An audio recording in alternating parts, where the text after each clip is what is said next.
thrilled today to be here in Williamsburg for a great occasion honoring the veterans on 11/11. It's a two-day event. We have about a day's prep work in Cincinnati on the mold, but then everything else on the casting is done right here on the trailer. The grinding, the polishing, everything will be visible this afternoon. Last night we cast a 250-pound memorial bronze bell. We're going to break it out of the mold this morning. We'll get out the jackhammers and really start the work.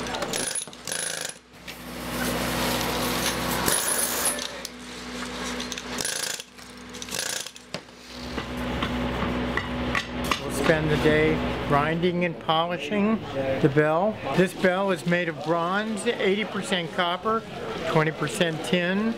It's 2 foot in diameter, approximately 2 foot tall, and weighs 250 pounds.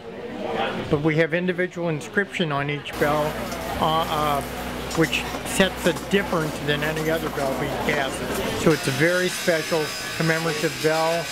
Highly polished, it'll be very nice. It does have the date, and it does, so it's the triangle. So we're, like I say, thrilled to be part of this.